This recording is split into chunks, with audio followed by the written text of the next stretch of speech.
Good morning, everyone. And I want to thank everybody for being here again. Thanks to the media, the TV, radio, and print media for continuing to get this pertinent information out on our continued attack on COVID-19. I'd also like to thank Dr. Robert Bruce, the Chief Medical Officer of Mercy Hospital Trinity Healthcare. This is his week, so he'll be doing the update not only for Mercy, but also for Dr. Mark Kerouac in Bay State. We appreciate that. I'd also like to thank our sign language professionals. Thank you very much for being here. And of course to my cabinet heads and rank and file and their families for their continued efforts to defeat this COVID-19. As I've said many times, tested and true to a number of natural and man-made disasters. And thank you, each and every one of you, the residents of the city of Springfield and our business community, for your resiliency, your patience, your cooperation, and your understanding. Let's go to the stat sheet.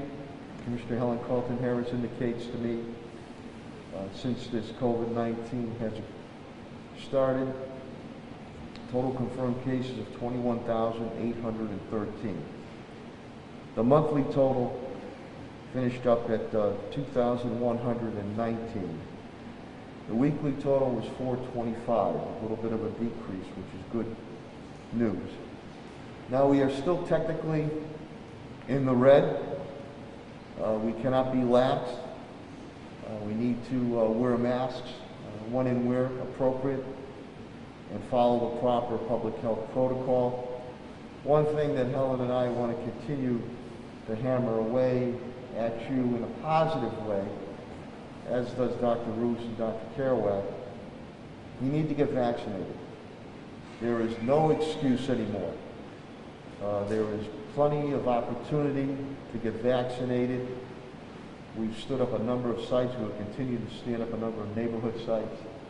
And obviously we have Curative and Governor Baker's mass vaccination site at the Eastville Mall. That's the number one goal right now. Get vaccinated. Get vaccinated. That'll make it much more quicker for us to get these masks off, be able to give hugs instead of air hugs, and to move forward with our activities and our economy. So please, please, it's not only good for you, it's good for your health and your family's health too. Speaking of vaccination sites, late Friday afternoon and early evening, Helen and I were up at the Greenleaf Paulo Concepcion Community Center. The theme there was one and done. We did the J&J, and there was a nice crowd up there. They were very, very appreciative. That was in our 16 acres area. Helen and I will continue to work to expand neighborhood vaccination sites. Today we'll be making an announcement, again working with Dr. Sly Douglas of Curative and State Representative Bud Williams. We're going to expand with Home City Housing, Oak Grove area, so that's up in the square area, 16 acres area. J.C. Williams Community Center with Reverend Steve Williams. That'll be in the Six Corners Maple High. We'll be announcing that. We continue to work very closely with BHN, Behavioral Health Network, with their sites. Caring Health Center, and I was by it very early this morning at the X, a Forest Park area. Lines out the door, which is very, very good. We will continue to stand up at the Raymond Jordan Senior Center. We'll continue to stand up at Boland School. So we've kept to our word to give you convenience, to make you feel comfortable. So we need you to get vaccinated. Helen will go more into the totals of our vaccinations. We're nearing about 50,000 Springfield residents being vaccinated with that first shot.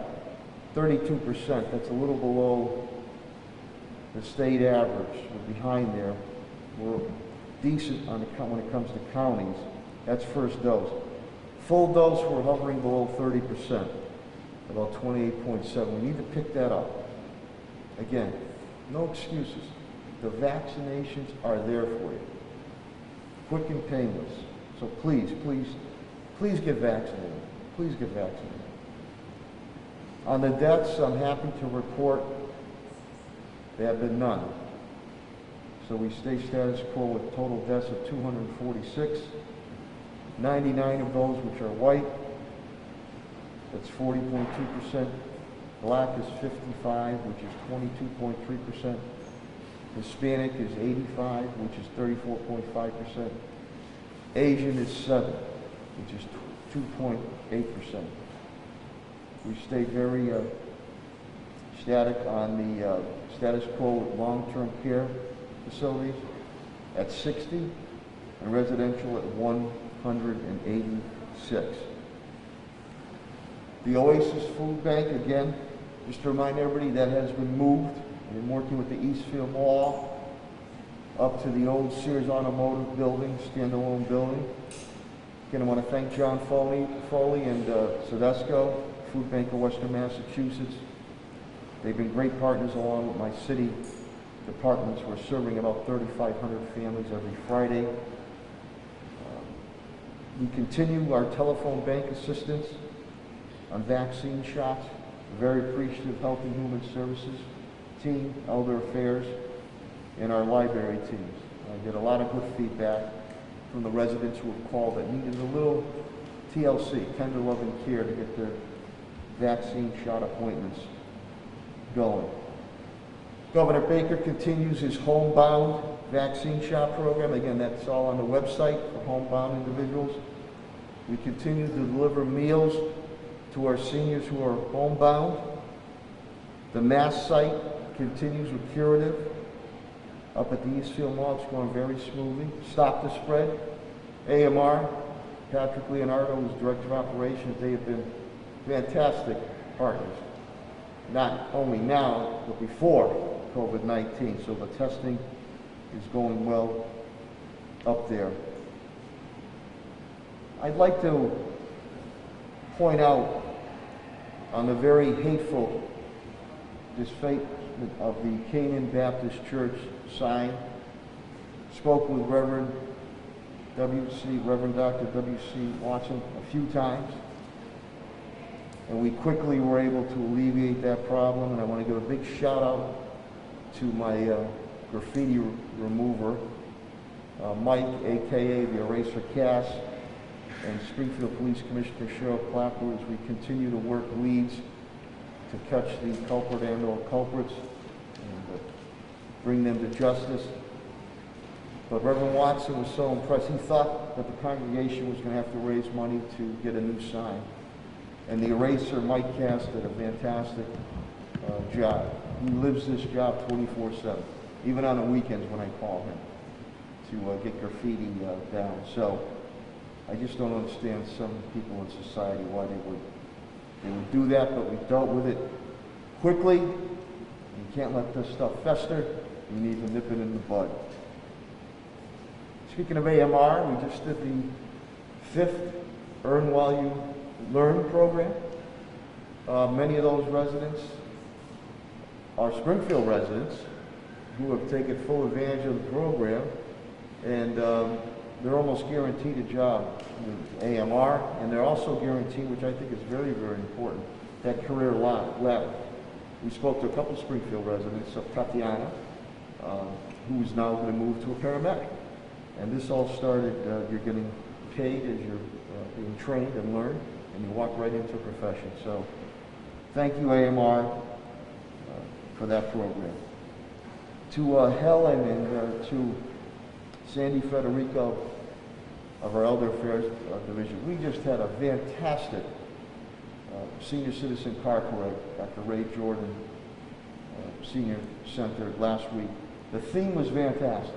It was a circus theme, and there was absolutely fantastic costumes, games, giveaways. It was just really a feel-good event, and the camaraderie for our senior citizens, and we're hopeful to get them back in our senior centers as soon as possible. Also, congratulations to our national champs, Pope Francis High School. We celebrated that, giving them all Proclamations and citations up at Pope Francis High School, hockey national championship, first time ever for the city of Springfield. Brought greetings and congratulations to Urban League 108th Awards Dinner. Community Builders, our very own Helen Colton Harris was one of the award winners. Arbor Day, we had a great celebration at Bowles School. Thank you, Principal Doty. Congressman Neal was there.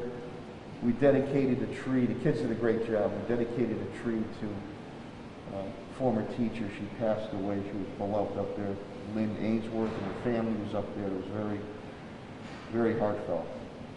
Tomorrow I'll be touring our golf courses. Tremendous amount of improvements have been made at the golf courses, especially the bunkers. I'm not much of a golfer, but I'm getting rave reviews. I want to thank Pat Sullivan and team and TJ Plant. We are very well versed with 2 top-notch public golf courses at a very affordable prices. I'll also be meeting with Bishop Dr. James Gill this week as he reached out to me to help on our continued attack on dealing with guns and gangs. Also, we're going to start to see what we can do with our landmark events, and I'll be meeting with the Jazz and Roots Festival, Kristen Neville, Evan Plotkin this week. Let's see what can be accomplished as we continue to move forward to knock down this COVID-19. That's a wonderful event. Brings a very beautiful, diverse mosaic of all of New England and New York here to the city of Springfield, with nationally known acts and local acts, of award-winning acts. National Day of Prayer. Never heard anybody to say a prayer. Will be again at City Hall steps. I want to thank Pastor Juan Feliciano. Always reaches out to me. That'll be coming up this week in the evening. Each and every one of you, don't forget, Sunday is Mother's Day. And to all our mothers, whether here or up in heaven, they always stood by us, so don't forget our mothers. So happy Mother's Day. Malacombe Bar and Restaurant has been a tremendous pain in you-know-what to the residents of our downtown area. I want to thank Licensing Director Attorney Alicia Days and the License Commission and our Springfield Police Department, Commissioner Clapper, that liquor license has been revoked. The entertainment license hearing will be held very shortly.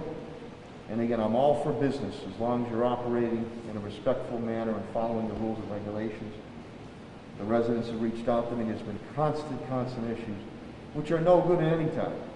But these issues were occurring during COVID-19, a complete and utter disregard for public health and public safety. I'm not going to tolerate it, and we will continue to stand up for the residents of the neighborhood area.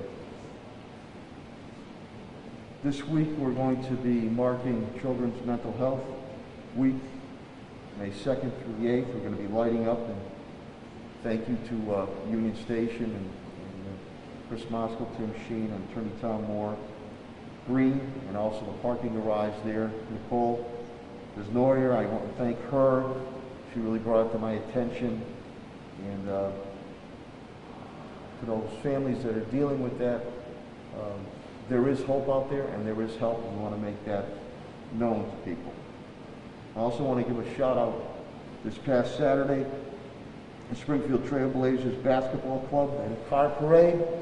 Congratulations and continued success on and off the court.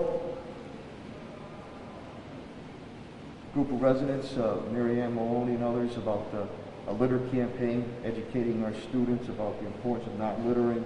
I'll be meeting with them again, and Superintendent Warwick and others. We had started to look at that before COVID-19 hit, and trying to be proactive on the importance of not littering. More good news, the AHL, our beloved T-Birds, be ready to start their season October. Get your season tickets now. I look forward to seeing you in the stands. As far as the update, quick updates, Commissioner Clapper, Springfield Police is down 2 with COVID-19. It was a busy weekend, unfortunately. Kept our brave and dedicated men and women in blue moving around left and right and making arrests and quelling disturbance. Lead Street shooting, of course, and gang related. Dirt bike patrols continue. We made more pickups on dirt bikes and arrests. Police took at least 4 guns off the street this weekend. Major disturbance, Commissioner Clapper will speak of it, North End, Huntington Street. Really took a lot of man and woman power away to call that disturbance away from my city areas. I'm not too happy about that, what occurred. Two of our officers have been injured in a chase, auto chase, and we think this pertains connected to the Dartmouth Street shooting. On that, and we will get you. We have more information on a car and weapon on that. Our DOJ meetings continue with Judge Ireland and DOJ officials and our city team. Great collaboration, great conversation, and meeting with Secretary of Public Safety Tommy Turco and Commissioner Clapper. We continue. We have a fantastic partnership with our state police and Colonel Mason, Major Habel. We're going to continue our operation and working together in partnership to go after the gangs and guns. And the dirt bike patrols will continue. The eye in the sky will be out there. You don't know when, but it's going to be out there. So you want to keep riding those dirt bikes in the city of Springfield. We've been able to quell it a bit.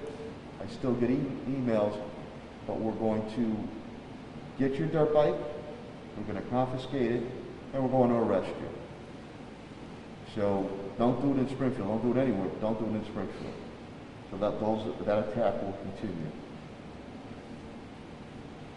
On the fire department, it was a quiet week, which is good. Commissioner Calvi indicates only 1 down with COVID-19.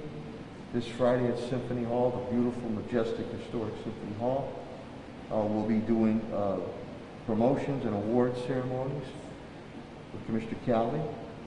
DPW Director Chris Signoli indicates to me nobody is down with COVID-19. Again, it's pothole season. Please call 311. Our pothole crews will get out there. Street sweeping continues. Yard waste pickup continues. Again, yard waste is picked up on your recycling day. Yard waste is picked up on your recycling day. We continue our outdoor dining assistance, whether on the Echo Dev side or DPW, 4th Street and Warrington Street. Paving has been done or being completed to enhance outdoor dining in those areas for our restaurants in the area. New street pavings, Director Signoli will speak of. The new street pavings will be starting as early as next week.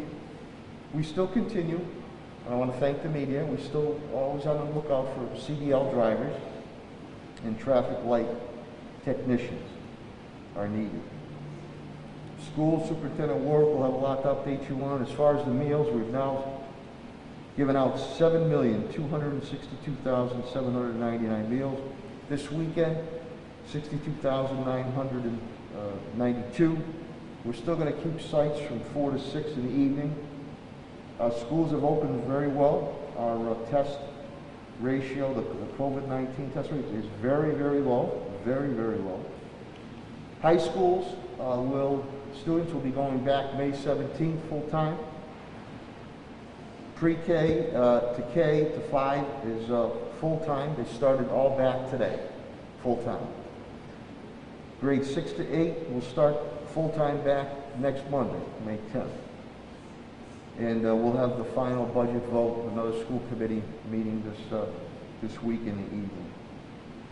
Finance, my CFO, TJ Plan, indicates to me since this ordeal with COVID-19 started, we have a deficit of $8.4 million. The current deficit for FY21 is $3.5 million. Currently being spent to help out our residents and business community, $38.1 million has been spent to assist our residents and business community. Of that, $29.5 million has been able to be pawned off the grants, leaving about an $8.7 million or so deficit. We continue our budget development for FY22 and look forward to making that presentation and giving it over to the City Council for the due diligence.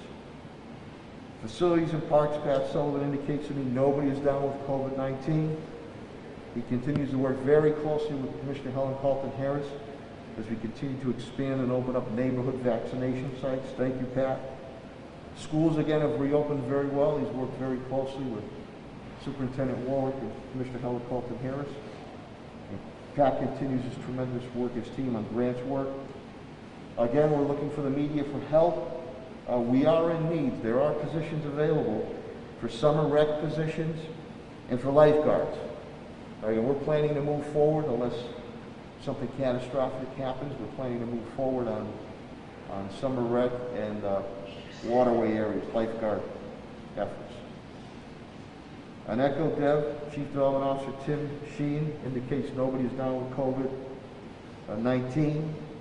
Tim will give you an update on the economic indicators, which seem to be good, which we're happy about. And again, I've always said I'd like to have a remake of the Roaring 20s and 1920s, but again, without the stock market crash in 1929. So we're already planning so businesses now get out of survival mode and get into thrive mode. We believe that we might be able to make an announcement as early as this week on a business technical assistance to our small businesses. On the HR labor front, again, updates from Attorney Bill Mahoney and Solicitor Ed Pakula. To Bill, congratulations again on your daughter's wedding, marriage this weekend. Congratulations. Our DOJ meetings continue. Mr. Pakula, and the marijuana, recreation, cultivation, delivery review continues to move forward on the new entrepreneurship of business. With that, I will bring up Dr. Robert Roos, the Chief Medical Officer of Mercy Hospital Trinity Healthcare. His week this week, he'll do the update for Mercy, and he will do the update for Bay State Health Systems, Bay State Medical Center for Dr. Mark Carraway. Dr. Robert Roos.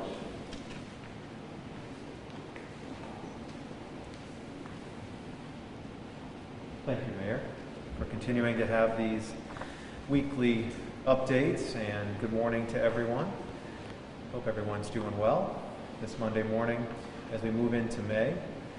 I do want to recognize that at Mercy Medical Center and at health systems across the country, later this week on May 6th, we'll kick off National Nurses Week, which concludes on May 12th, which is an honor and recognition of nurses all throughout our system, throughout our community, and throughout the country that just provide incredible service to patients in all settings. Amidst a very, very challenging year, I want to give a very heartfelt thank you to all of the nurses at Mercy Medical Center and throughout Trinity Health in New England who have just been tremendous with their dedication, their compassion, and their skill. So thank you, and join me in recognizing nurses later this week. The news generally coming out of the United States in regards to the pandemic has been positive on balance.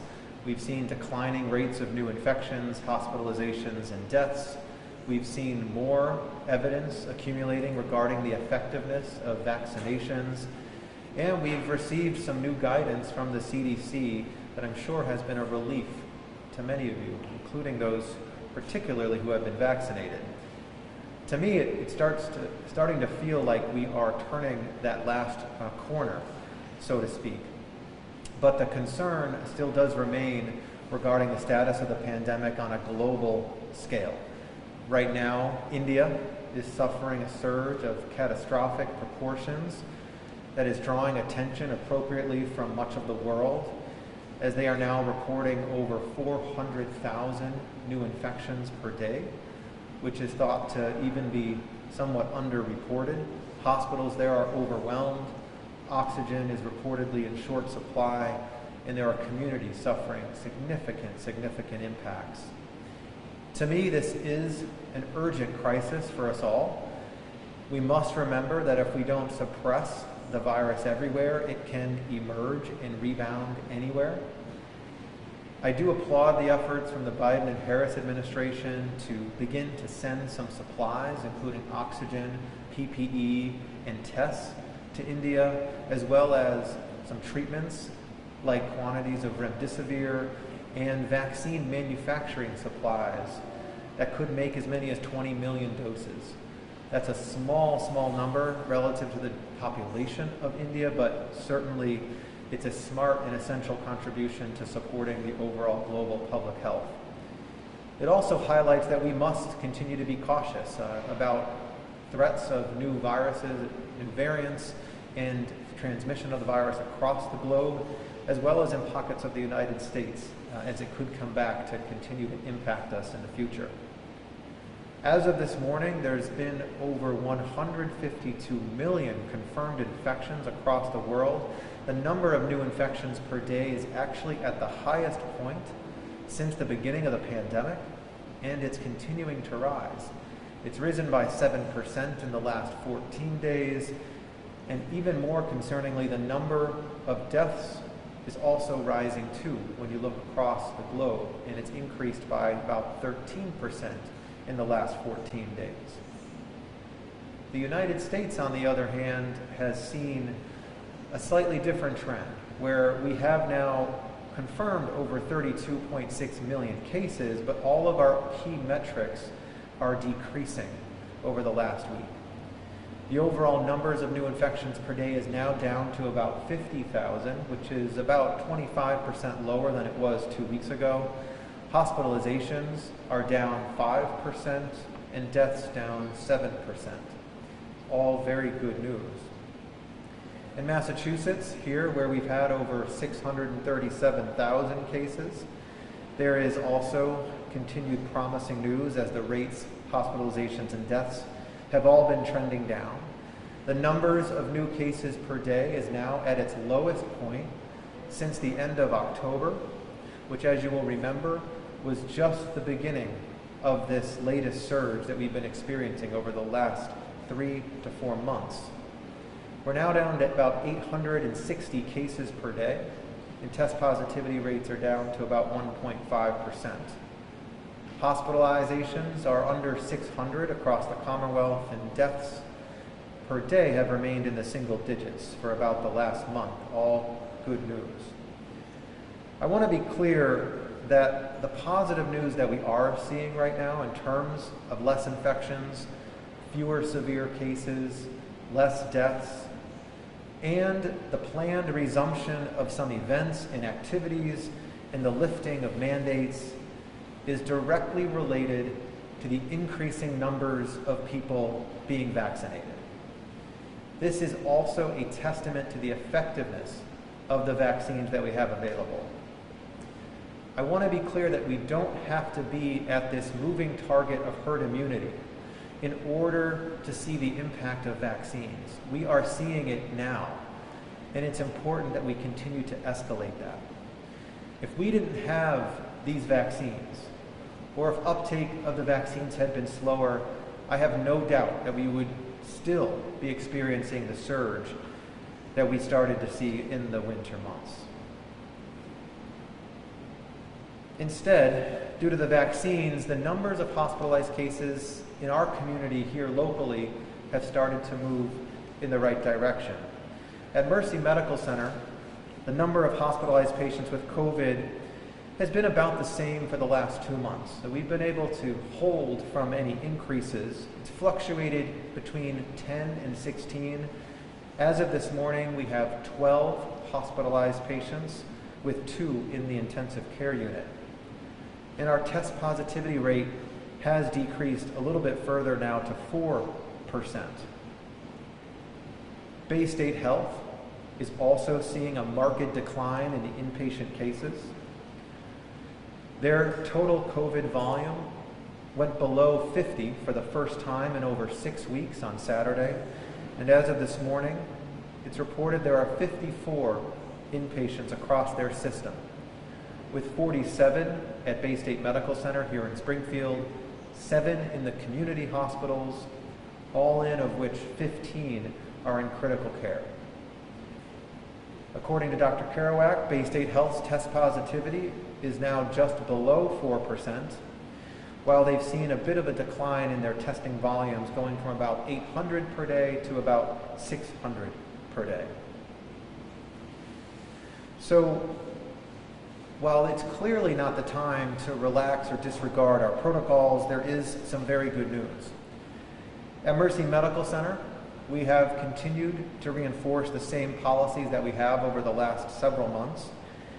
We continue to allow one visitor in our emergency department, inpatient and pre-surgical areas. We continue to test all admissions to the hospital and all patients before their procedures, and we are treating COVID patients in separate areas regardless of vaccination status. Bay State Medical Center has an important announcement today that they will be relaxing their visitation policies as of today, allowing one visitor per patient from the hours of noon until 8 p.m. Outside of those times, there continues to be exceptions, as there have been for end-of-life care and maternity care here at Bay State Medical Center. Of note, the community hospitals have been allowing visitors already for some time, so that change is implemented for Bay State Medical Center as of today. Regarding vaccines, we are proud at Mercy that we believe that over 80% of our staff has been vaccinated, or that vaccination is in process. We are also seeing more and more patients presenting to visits or the emergency departments or the hospital having been vaccinated now. There continues to be more and more real-world evidence now outside of those clinical trials that is proving the effectiveness of vaccination. Last week, the CDC released a report verifying 95% effectiveness in the prevention of hospitalizations amongst those that are some of the highest risk, people aged 65 or older. So the data from the clinical trials, which showed high levels of efficacy, are now being proven also in real-world, larger-scale trials post-vaccination. There is a lot of proof now about how effective these vaccines are. The concern that I have, I know that's shared by others, is that the pace of vaccination has declined somewhat over the last few weeks. Although all adults are now eligible for vaccination, the number of vaccines that have been administered across the country has declined over the past few weeks from a high of about 3.3 million doses per day to now about 2.5 to 2.6 million per day. According to the CDC, over 243 million vaccines have been administered. Over 103 million people have been fully vaccinated. That's 44% of the total population, including children, that have received one vaccine, 31% that are now fully vaccinated. That would represent, if you remove those under 18, 56% of the adult population having received one vaccine and about 40% who are fully vaccinated. It's progress, but we still have a ways to go. And there is some concern about the drop in the daily rates of vaccines. Now, there's been a lot of attention about why that might be. There are some areas, perhaps, that have experienced some shortages in supply. There have been challenges, including confusing processes to schedule appointments. There may be individuals who have difficulty getting to vaccines where we need to be bringing vaccines to them. And then there is some ongoing concern for lingering hesitancy, particularly in certain communities. I'll state that here in Massachusetts, however, we are surpassing the averages across the country. We've administered now over 6.2 million doses, which represents over 85% of all the doses shipped here to the Commonwealth, and over 2.6 million people are now fully vaccinated. That's about 37% of the total population, including children, so significantly higher than the United States, and about 57% of the total population has received at least one dose. So we are a bit better than the national averages by a factor of about 7 to 8% of the population, but we still have some ways to go, as we've mentioned. At Mercy Medical Center, we continue to have appointments each week and receive an allotment for about 1,100 vaccinations. We are utilizing only Pfizer, and to date we have provided about 18,000 vaccines, with more than 8,000 people having been fully vaccinated. At Bay State Health, on the vaccine front, They continue to receive their weekly allotment of about 4,500 doses of both Pfizer and Moderna, or Moderna combined. Recently, they had actually received several thousand doses of Johnson & Johnson that were given to Bay State on a one-time basis for residents of Hampden County because of the high rates of new infections here. So I want to announce for Bay State Health that there is a walk-in clinic for vaccinations today from 8 a.m. to 6 p.m. at their Holyoke Vaccine Center, which is located at 361 Whitney Avenue.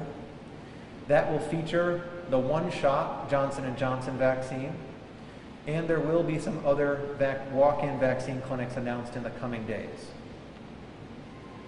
I'll comment that what's been similar for both Mercy and Bay State Health's vaccine clinics and efforts over the last week was actually how many open appointments we still have. As you would recall, earlier in the campaign, when we would post new appointments at Mercy, they would be gone within minutes, and the same would hold true for Bay State. Relative to Bay State, when they posted about 3,000 appointments for first doses last week, less than half of them were taken after 2 days. Bay State began offering walk-in clinics for the vaccine late last week, and they will continue to do that later this week. So if you have any interest, you can go to the website baystatehealth.org to find the latest on walk-in clinics or make-in appointments. The same has been the experience at Mercy, where we've seen increases in cancellations or rescheduling, some no-shows, and even as of this morning, some open vaccine appointment slots. We both suspect, and the evidence that we have from hearing from people is that this is largely related to the increasing numbers of vaccines and the convenience of locations all throughout the community. People can now get vaccines readily, make appointments the same day or the next day, and all that's a good thing. We also suspect, though, that there may be some lingering elements of vaccine hesitancy out in the community, and we're just not seeing the same demand that we saw earlier on in the campaign. Right now, just to highlight that, just about half of the adults in Hampden County have received one dose, at least one dose, which is a little bit behind other places across the state where about 2/3 of adults have received one dose. So both Mercy and Bay State continue to send the message across multiple platforms with many different types of representatives that getting vaccinated is important for everybody. It is effective, it is safe, it is free.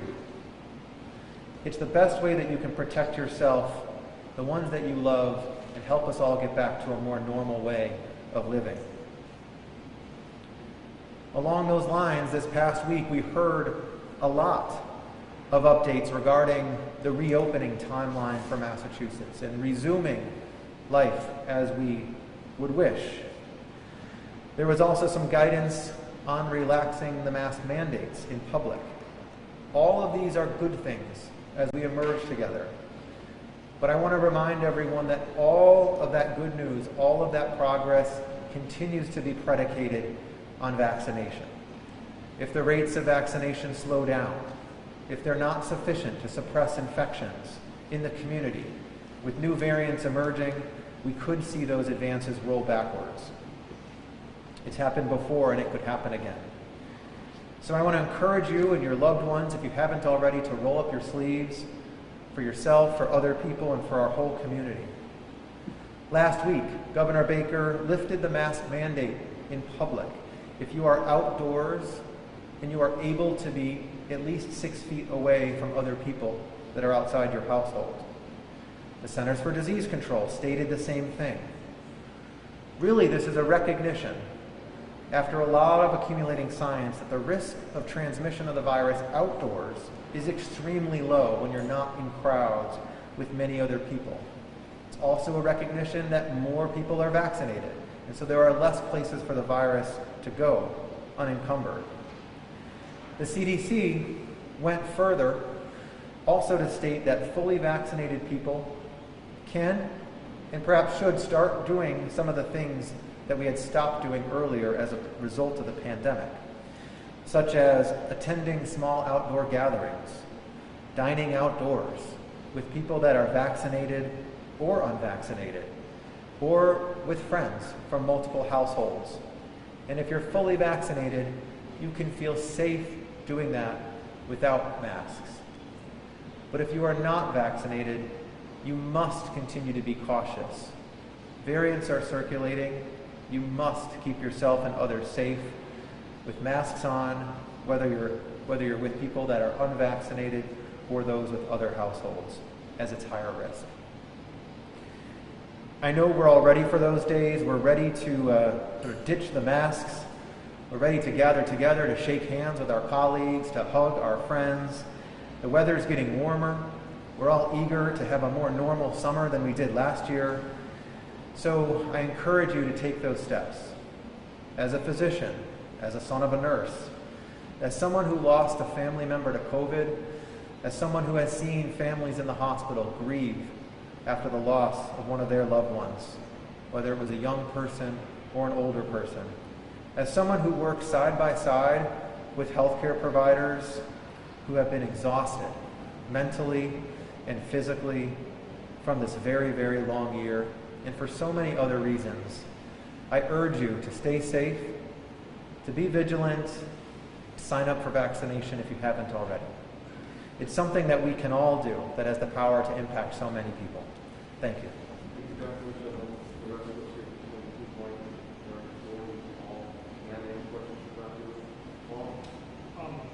Doctor, the fall off of the vaccination rate in Massachusetts doesn't appear to be a supply problem at this point. There's plenty of vaccines, plenty of places you can get it, or even walk-in clinics that are available now. It seems to be a demand problem. We've reached the point where everybody wants a shot, has got one, and what do we do to get to the wary people who are hesitant about this? I do think that it seems over the past week or so, the experience has been that there is more vaccine readily available in a short time frame than people that are interested in it in that moment. I don't necessarily think it means that we've reached everybody that is interested in vaccination, because there may be people for which there needs to be some different approaches and bringing the vaccine more to them as opposed to having a system set up where people have to go to the vaccine. That being said, I do think that there still is some lack of perhaps full confidence in the vaccines and or more efforts that need to be done to tip the balance for some people who may just be ambivalent generally or not see that it's particularly important for them personally to get vaccinated in this moment. My approach in those cases really is always to continue to try to send the message from people that they trust that the vaccine is safe, it is effective, and it really holds the keys to us getting back to the things that we wish. And understand what their motivations are so we can address any messaging or conversation to those concerns and or those hesitations. Aside from that, I think continuing to look at what other pockets of people, perhaps the homebound, perhaps some others, who may be interested if they had some more direct outreach and then target efforts accordingly. Assuming that people trust their personal physician, would it be helpful to get more vaccine into physicians' offices? I mean, I know there are logistical issues because of the refrigeration requirements, but is that a strategy that you think would be productive? I personally do. I think we will be looking at providing vaccines for this version of the coronavirus or future variants of the coronavirus likely on an annual basis going forward. And as much as we can set up systems that make it as easy, convenient as possible, which to me includes provider offices, pharmacies, stand-up clinics, and then ways to provide mobile services into some hard-to-reach areas for those who may not be very well connected to the healthcare system or those that are homebound would be an effective approach, or would be something that I would look to, absolutely. I do think you will see over the coming months less of the big clinic sites and a more distributed model, as long as we have the vaccine and the storage, capacity to be able to manage that. Yeah, in fact, the governor announced this morning they are going to phase out some of the super sites in June, so they are moving towards a more localized model, as you suggested, and I assume that's something that you're now that you agree with. That is something that individually and personally at Mercy Medical Center we are also looking at. We are not changing our model for the short term in the next few weeks, and we will continue all of the doses that we have scheduled, of course, but looking at a potential to translate into a model where the provider offices are doing more of this, particularly as we look to the summer and the fall. Any other questions? Dr. Bruce, just out of curiosity, with the decline in demand, there hasn't been any uptick in waste at all in vaccinations. It's still been officially being used? Yeah. Yes, my understanding is yes. Certainly at Mercy Medical Center, the vaccine that we've been receiving, we still have been utilizing within 10 to 14 days, which was the state expectation. As we saw the numbers start to go down last week, we have the ability with the Department of Public Health to put a hold on a week's supply just so that we can utilize what we have within the appropriate time frame. So there has been no additional waste that I have been aware of, certainly not at Mercy, but more about recalibrating what the true need is from a demand perspective. And you kind of discussed this a little bit in your remarks, but would you describe your institution as kind of like more or less off the wartime footing that you regard this in hospitals, or maybe not as bad as last spring, but it was a much tenser situation throughout the winter. Is that more or less over, and what's the capacity help us if we have to go back in the situation again and scale that back up quickly? So, at Mercy Medical Center, we had developed, big, robust surge plans that had tiers of escalating capacity that involved pulling in staff from different areas and so forth. And we have been operating in what we call our level 1, which is really our basic surge plan or our basic capacity plan now for many months. We have not needed to escalate that. There was a period of time in January where we had looked at needing additional space in the hospital or needing to use additional resources, but that hasn't been the case in several months. I really think the sort of mentality from a staffing and hospital perspective shifted once we were able to really vaccinate our staff in high numbers, and we started to see more people in the community, particularly those that are higher risk, also vaccinated. The level of concern, I think stress, fatigue began to relieve itself just a little bit when people that have been on the front lines caring for very sick people within this emerging infectious disease threat felt protected, not only by the processes and procedures and PPE in their teamwork, but also by a very effective vaccine. And I think psychologically, that's had a tremendous impact on the mentality of our staff in a very positive way. If we were to see increased surges again of COVID, I feel confident that our team would pull together. We would be able to develop those capacity plans to increase. But right now, I think the important thing is that we are starting to see people come back into care for the things that they neglected, that they put off, that perhaps could have created more negative consequences for them. And those are the people that right now we really encourage to come out for care, to see your doctor, to seek urgent or emergent care if you need it, and to resume those things. Because missing out on the screening, missing out on those follow-up care, that has been a big concern for us, and we're seeing more volume emerge along those lines, which is a positive thing. And I remember actually this last year, I don't remember if it was when we had a previous service provider, but the impact, the mental health impact of this is almost certainly long you've seen the physical implications of this. What are you seeing? What do we need to do in terms of like to prepare for that? In terms of what we're seeing as a physician who deals in this area particularly,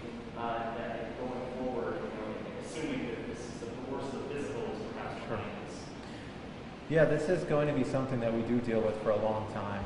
We know now the pandemic has caused more tragedy regarding behavioral health and addiction conditions. We saw the rates of overdose go up over the last year for the first time in many years after successful policies and practices to reduce overdose deaths.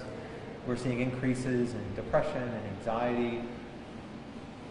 I really think, to me, it has highlighted that the most important thing that we can focus on from a health system is on our colleagues and their well-being. Supporting them with tactics for resiliency, providing opportunities for connection to mindfulness activities that can build coping skills and support them with doing difficult work. And from a community perspective, I think it's going to be a call to action for all of us to address urgently that behavioral health is impacted by and impacts all other medical conditions. We know this, we've known this for a long time. Depression can impact heart disease and diabetes. Substance use impacts all sorts of other medical conditions. But now we're actually seeing that link in ways that people classically in the past hadn't put together. An infectious disease now causing potentially a behavioral health epidemic as we move forward. So I think it's a call to action that those consequences are always in the forefront of our minds. In our interventions, from a public health perspective, fully integrate people's behavioral health needs into everything that we do. So there will need to be investment into how we integrate and support and treat for quite some time as a result. Any other questions about Dr. Lewis? Thank you, Mayor. Thank you very much. Thank you. Thank you to Mr.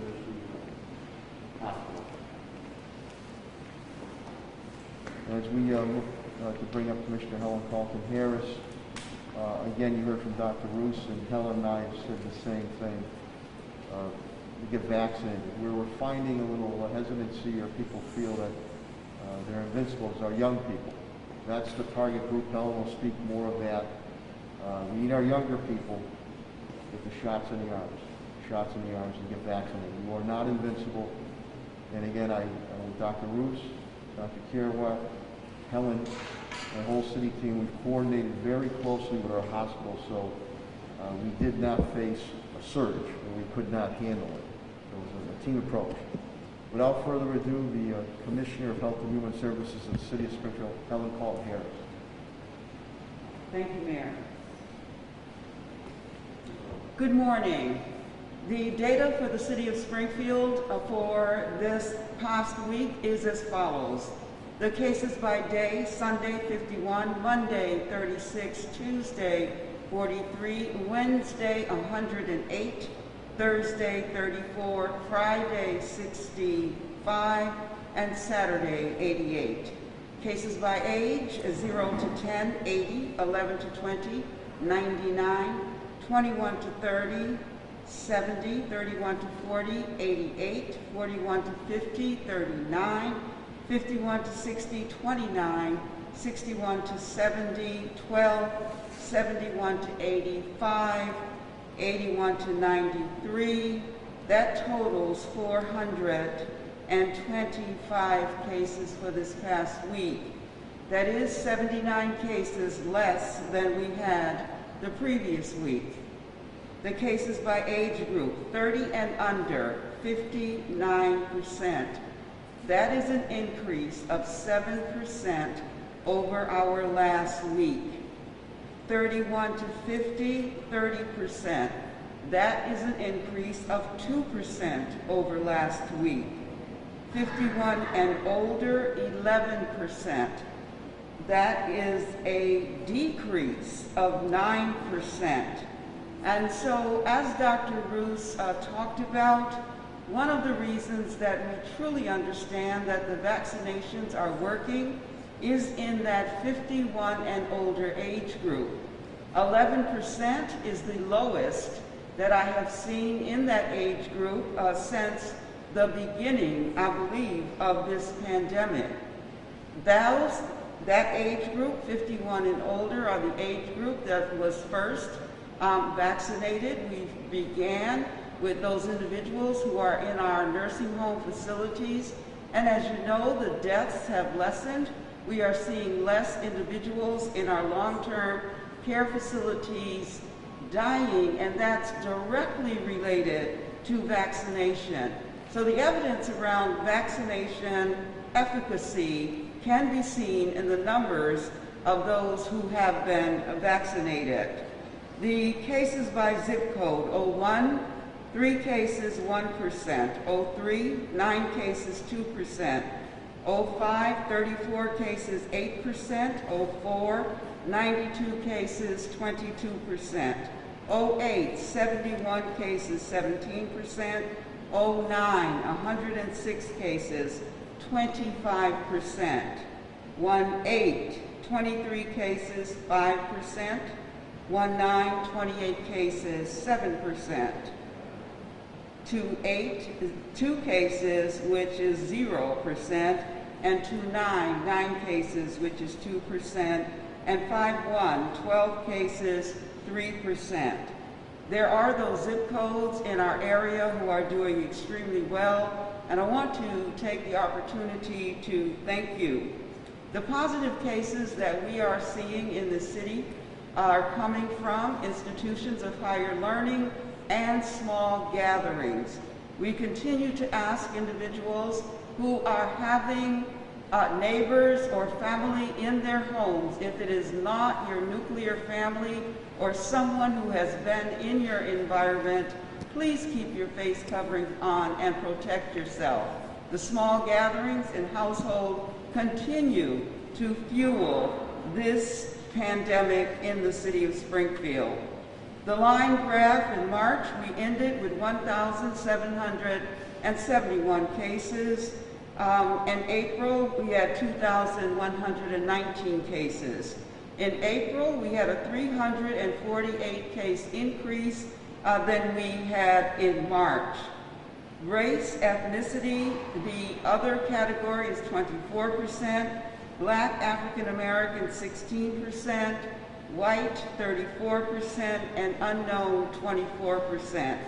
If you recall, the other category I am leaving at this point truly as others because there are data that's being reported to us that we know is not correct as far as race is concerned. How do we know that? We do the contact tracing. And so we are able to call those individuals, and when we call them, we get the true race, and it is not other.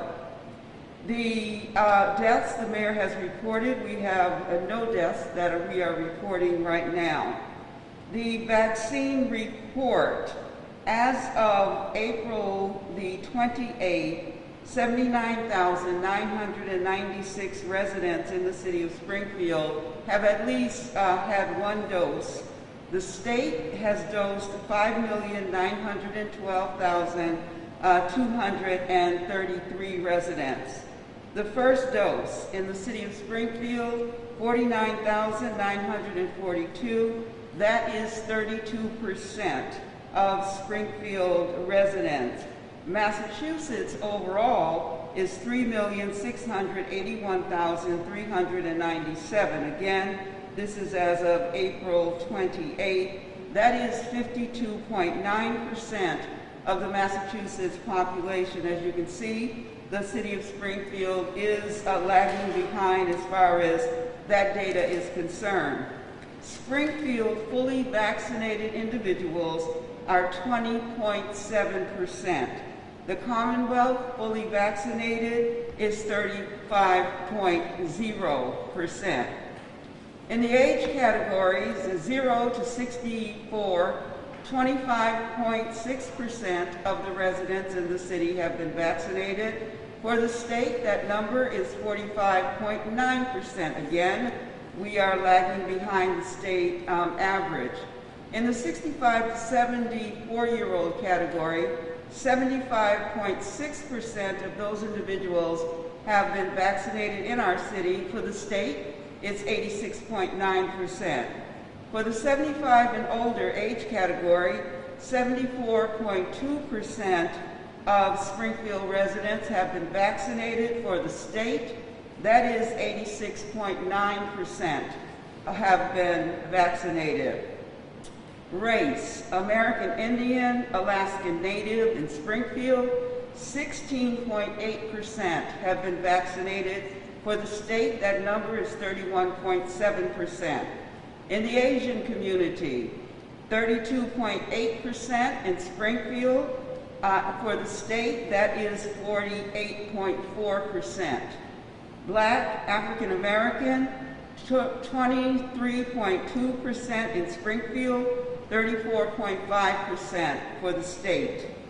Hispanic, 16.7% in Springfield, 30.1% in the state. Individuals who identify as multiracial, 14% in Springfield, 58% in the state. Native Hawaiian Pacific Islander in Springfield, 58.7%. In the Massachusetts, it's 71.5%.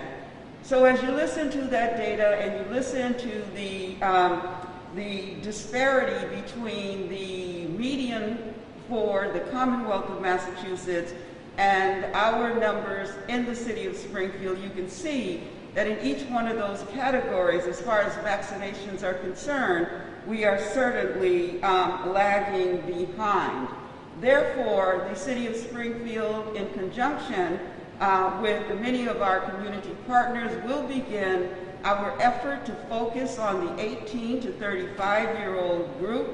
We will be announcing some initiatives shortly that we will undertake to try to educate, communicate, and relate to our younger population, stressing the real concern we have for their health, for the health of their families, and that we want them to certainly consider being vaccinated. So please stay tuned for our announcements that will target our 18 to 35-year-olds.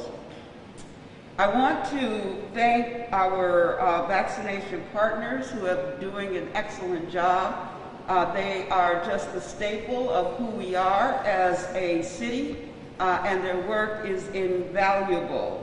But it is also important for us to recognize that we must stay vigilant as far as vaccinations are concerned.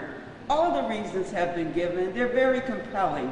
We have told you over and over again the effectiveness of vaccination. We have asked that you get vaccinated, and we will continue to put that message out there. So thank you to AMR.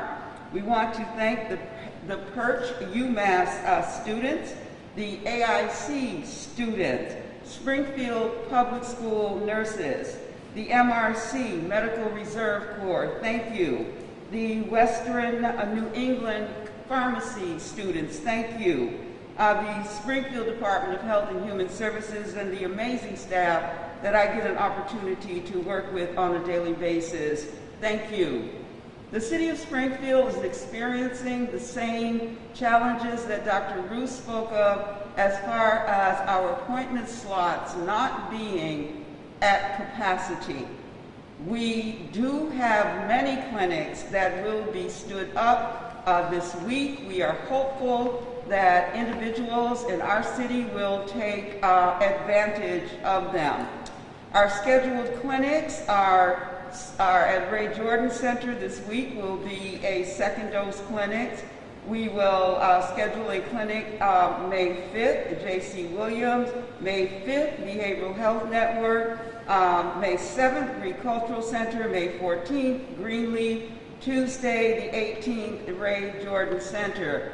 We have plenty of opportunities for our residents to get vaccinated. We have very specifically, very purposefully put these clinics in the neighborhood.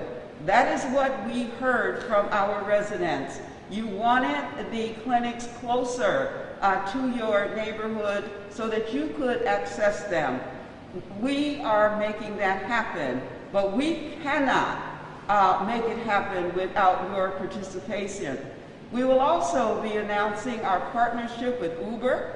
We will be able to help our residents get to the vaccination site. That system, I believe, is in place, and we will be announcing that on our website as well. So we've worked on the transportation, we've worked on the neighborhood clinics, we've gotten information out there, written and have done PSAs, and we'll have billboards.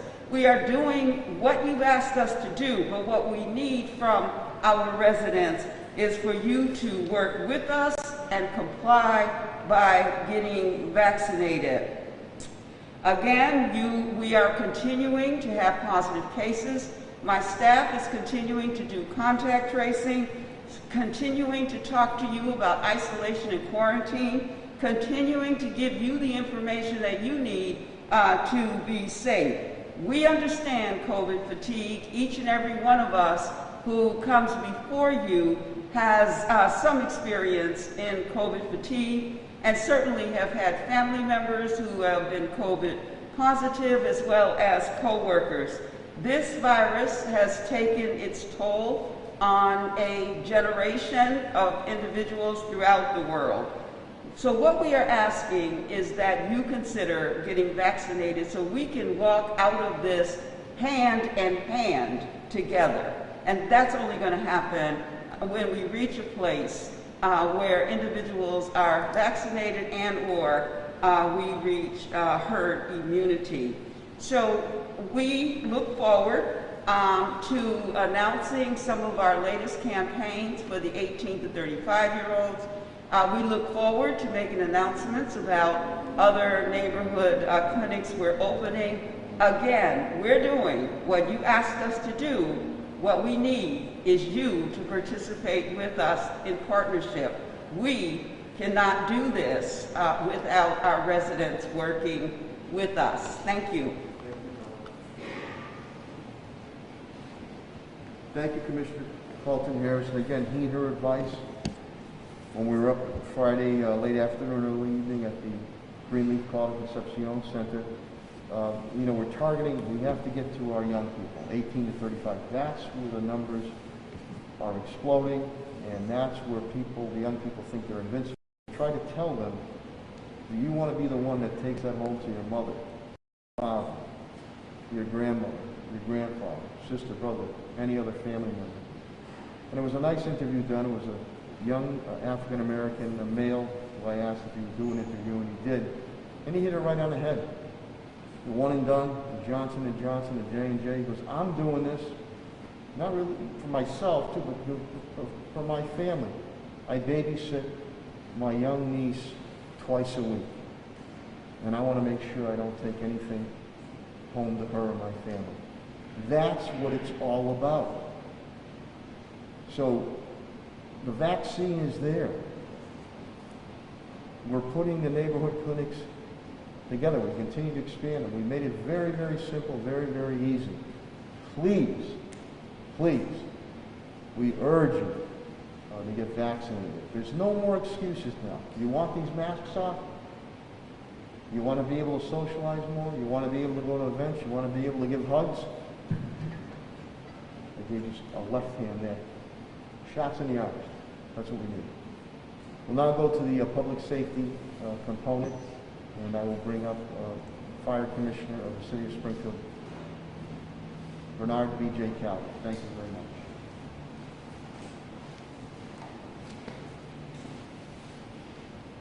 Thank you, Mayor. Good morning, everybody. This week at the Springfield Fire Department, we have one person out with COVID. I'd like to thank the firefighters for their continued hard work in trying to keep the infection rate down at the fire department. Also this week, it is International Firefighters Week tomorrow, or International Firefighters Day tomorrow. So if you see a firefighter out there, thank them. That's all I have for this week. It was a quiet week last week. Have a great week. Thank you, Mr. Calvi. And now we'll get the public safety update from the police perspective. The Police Commissioner of the City of Springfield, Commissioner Sheriff Clapper.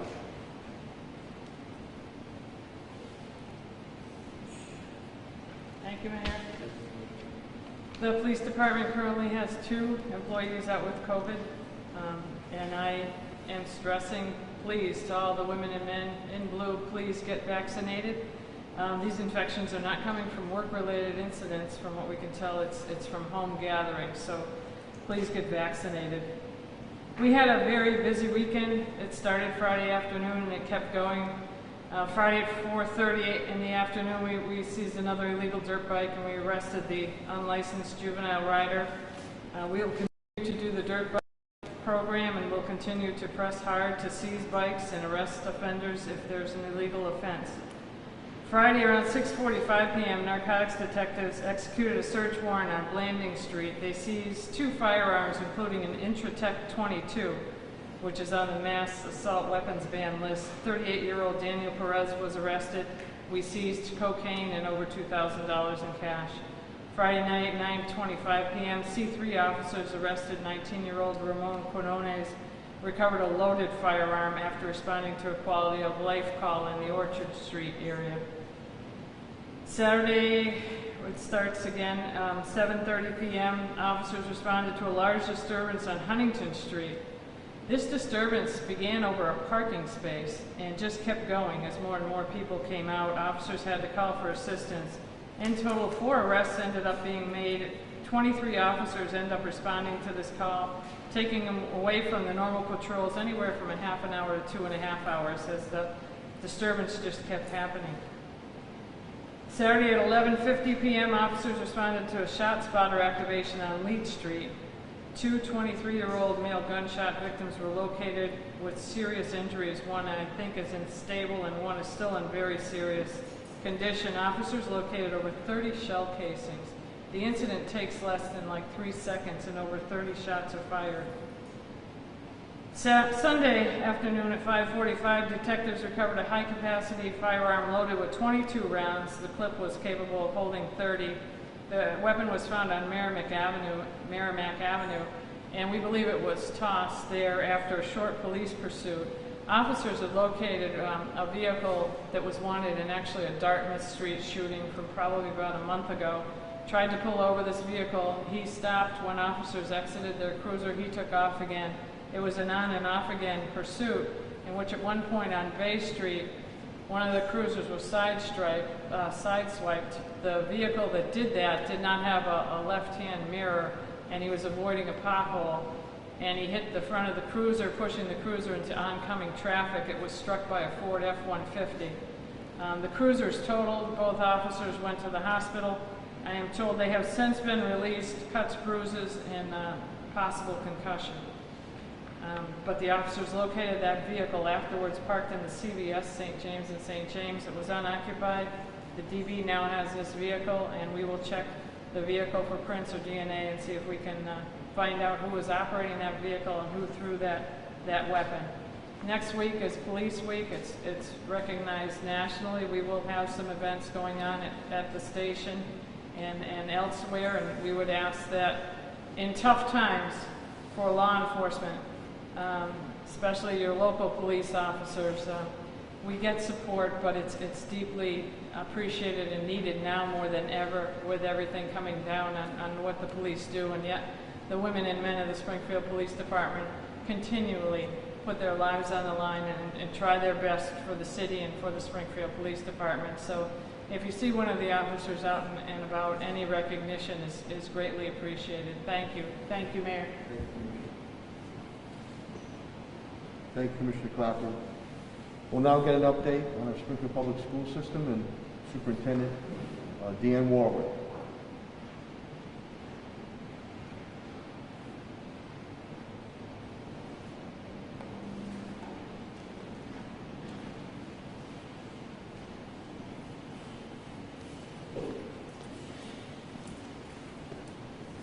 Thanks, Mayor. Good morning, everyone. Our meals program has been ongoing, so even though we're going to be fully reopening all of our schools in the next 3 weeks, we're going to continue our meals program in the evening for the students who are still learning remotely, which is going to be 50% of our students. So we're going to keep sites open all throughout the city. We're going to keep posting the sites, but we'll have one in every major neighborhood. Since we've closed last March,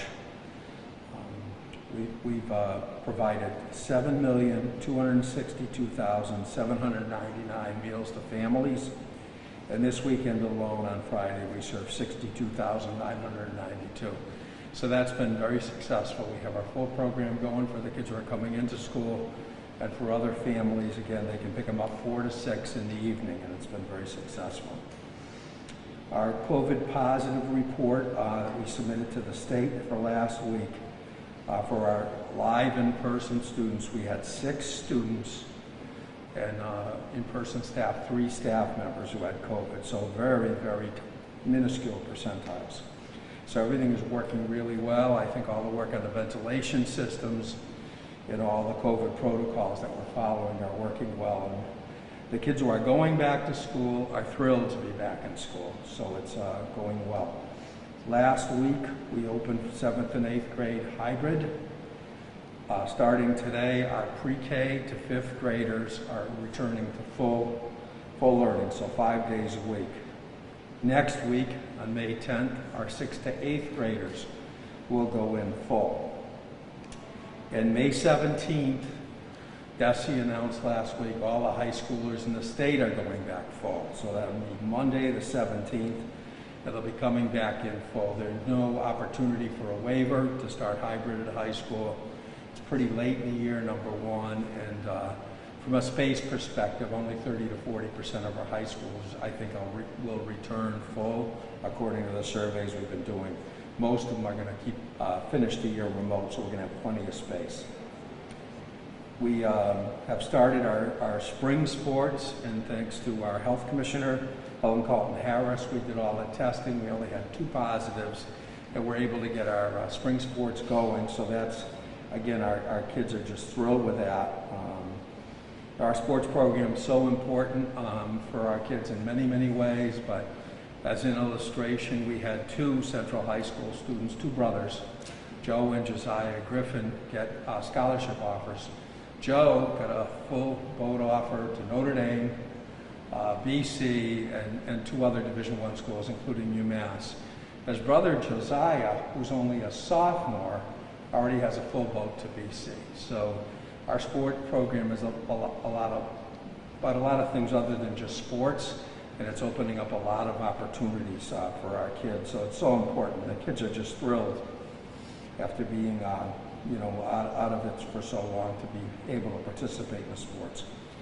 With the support of our health commissioner and Patrick Sullivan, we've planned all our graduations, all the DESI guidance was pushing you towards outdoor. We're going to have full graduations at Central High School on the football field. Working with our health commissioner, we're going to have all the COVID protocols in place. And Pat Sullivan from the park department has been helped us to procure stages and and sound systems we need to make it a really nice ceremony. So we're really pleased with that. MCAS testing, which was very controversial, seems to have settled down now. The commissioner gave us some concessions on the MCAS testing. Our 11th graders are not going to need it for competency determination, but they can take the test because many of our kids get the John and Abigail Adams scholarships by taking the test, so they can come in and take the test if they'd like, but they're not going to need the test to graduate. Our 9th and 10th graders are, and we're in the schools and providing an opportunity, and they have to come into school if they want to take the test. They have to come in and take it live. Our grades 3 to 8 students, we're going to be offering a test in school for the kids who are returning. But for the kids who've stayed remote, they can take the test remotely because it's not part of the competency determination. So for parents, they can get the test in either way. And what the commissioner did was he cut the testing program in half for all the students, so there won't be as much time testing at the different grade levels. That's all I have. Thank you, Mayor. Thank you, Superintendent Ward. We'll now get the update from the Department of Public Works, Director Chris Signoli, please.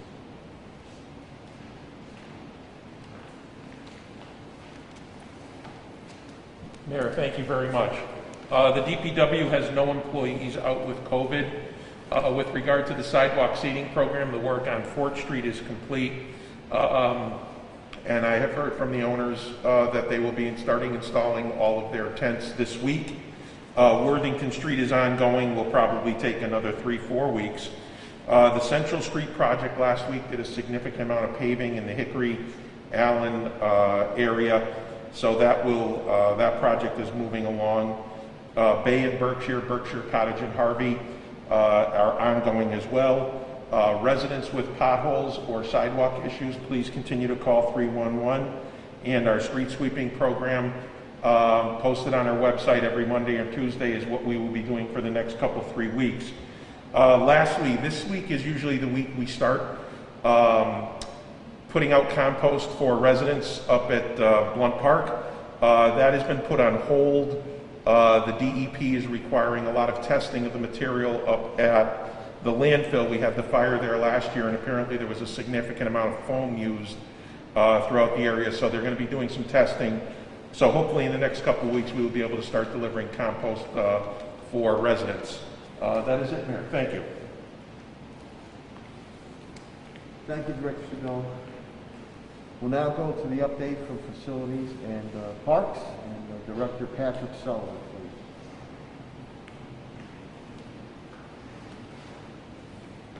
Thank you, Mayor.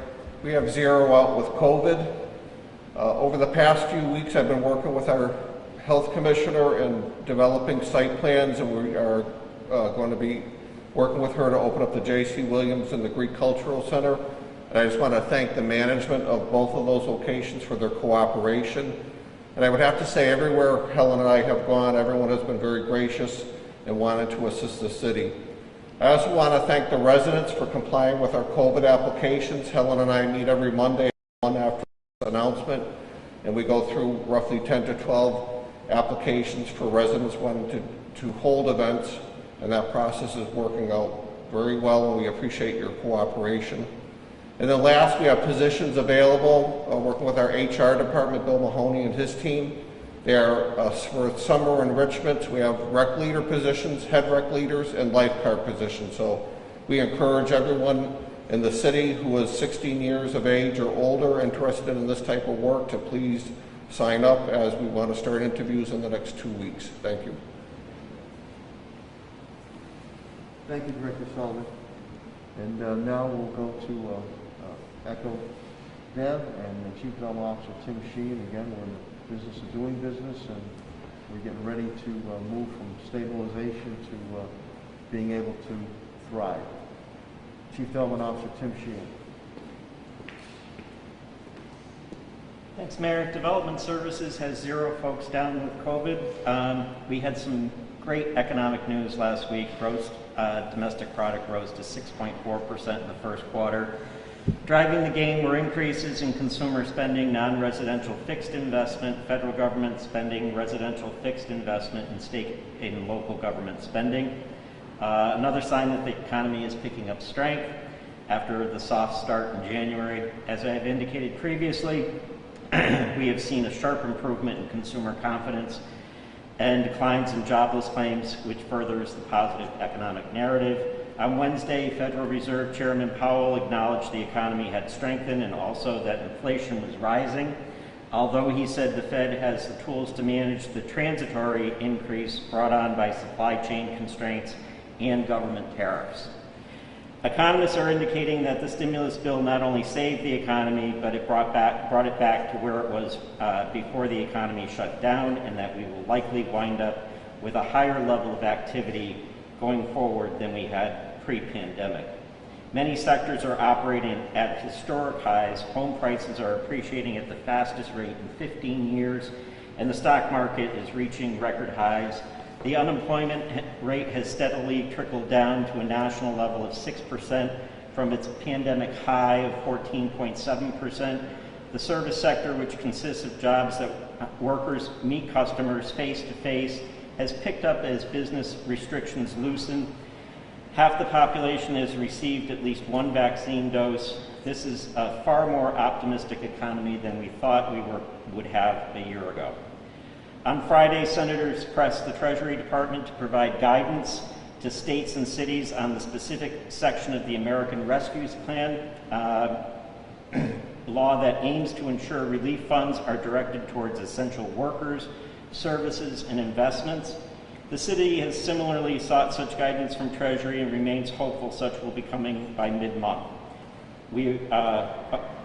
As we appropriate these funds, we want to make sure that our investments meet the needs of our local economy and that we have invested wisely in projects that promote economic sustainability. As the mayor indicated, the Business Technical Assistance Grant announcements are expected this week. Recipients will be working in close collaboration with the Springfield Regional Chamber of Commerce. Thank you. Thank you, Director Sheehan. We gave you a brief update pertaining to our financial situation from CFO TJ Plant and from Labor, HR, and Law, and Attorney Paul Mahoney and Solicitor Pagula. So with that, if there's any questions or comments, my cabinet heads and myself will entertain them. Paul? Question for Commissioner Faulkner. No?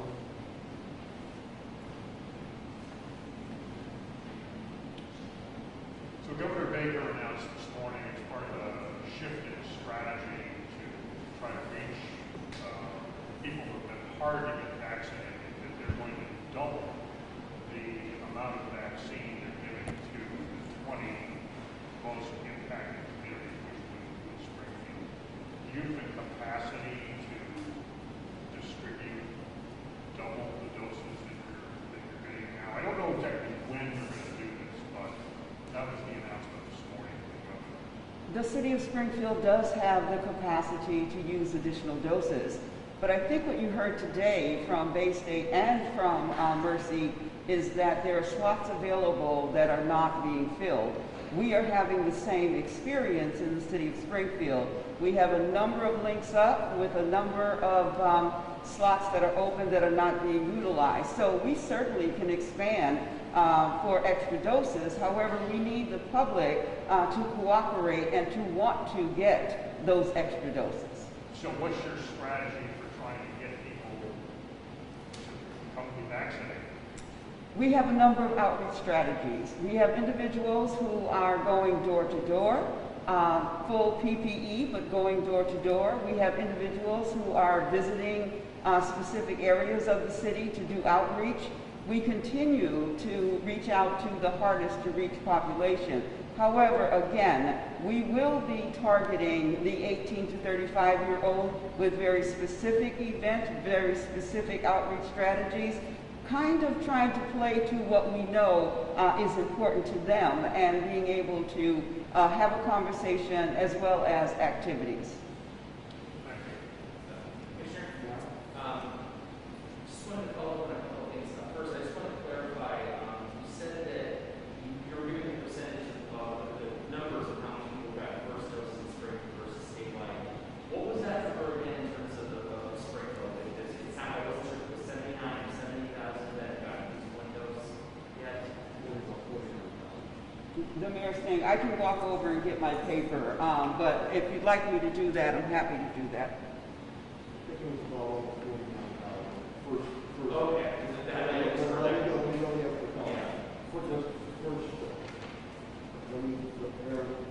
So the overall report did say, vaccine report as of April 28, 79,996 Springfield residents received at least one dose. And then it breaks it out by first dose, 49,942, and then partial dose is another number, which I believe is 17,641. The fully vaccinated number is 20.7%. For the Commonwealth, it was 35.0%. Thank you, I appreciate that. Is the city itself tracking any breakthrough infections at all, or is that not something that you're Any people break? who vaccinated but then test positive afterwards? We do not have that data for the city of Springfield. And I noticed that there was a little bit, it's maybe statistically not very significant, but there was a little bit of uptick in cases at the Ludlow jail the last couple of weeks. And I was just curious if people are test positive there while incarcerated there or resident in Springfield. Does that come back to your data, or is that kind of separate entirely from what you're receiving? I believe that data is held in Ludlow, but it's also held as a separate data set so that the DPH knows that that infection rate is related to the Hampden County House of Correction. But again, here in the city of Springfield, as the data tells us, 89%, is it 89% of our cases are under the age of 50? Amazing. So that data does not include any individual who may reside outside of the city but would come back into the city. However, our relationship with the Hampden County House of Corrections, we certainly know who those individuals are and if they are released, what neighborhood they're released to, who is their primary care provider, so we can then have the conversation and follow up. And just finally, on the mask mandate changing statewide, does the cities automatically change with the states? Because I know that some municipalities in Massachusetts, very few, have chosen to make theirs a little bit different, but is ours just like, you know, the state makes a rule and then it's changed, or do you have to actually change the order itself? Like how does, and I know this is really technical, but how does it work since the city does have its own layer of rule along with the states? Yeah, there were 2 municipalities, you know, who decided not to follow the governor's guidance around the outdoor fully vaccinated mask mandate. We in the city have chosen to follow the DPH recommendation. However, I would say common sense and good judgment is critical. We know that we are still a red city and individuals should behave accordingly. So from a policy perspective, we follow DPH. From a practical perspective, we ask our residents to use common sense, good judgment, understand we are still in the red, and please act accordingly. Thank you. Quick question. We get an update on the basketball hoops? On what? The basketball hoops in Springfield, we get an update on that? I am very happy to update you on that. Thank you so much for asking. I've been waiting for that question all day. I am in the process of having conversations around basketball hoops and when we can safely reopen them. I am not ready to make an announcement right now as far as basketball hoops are concerned. However, I will be, within the next couple of days, with the mayor, be making an announcement as far as basketball hoops are concerned, our reasoning, our rationale, and our timeline.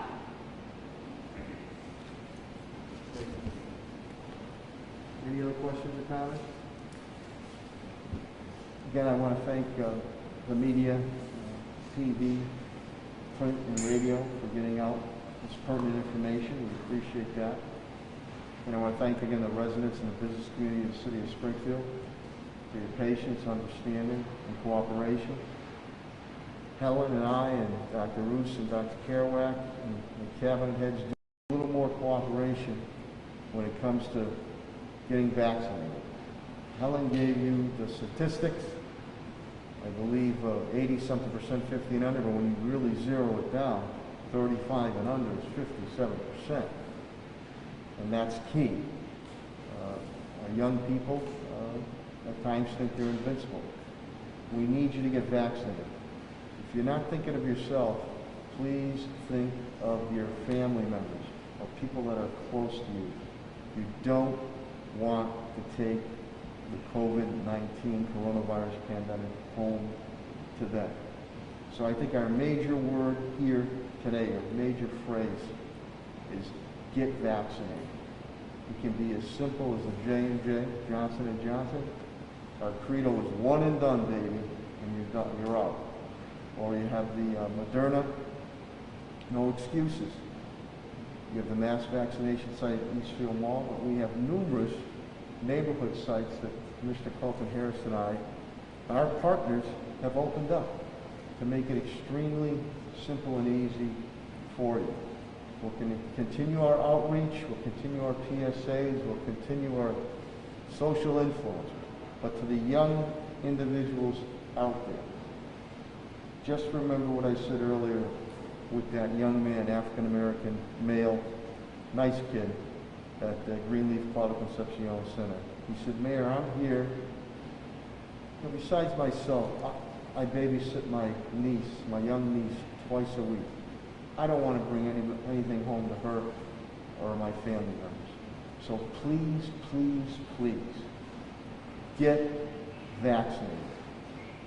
The sooner you do, the quicker the masks will come off, the quicker we're going to be able to give hugs instead of air hugs, have events, recreate more, get vaccinated, please. So, to each and every one of you, good health for you and your families, and go out and have a great day.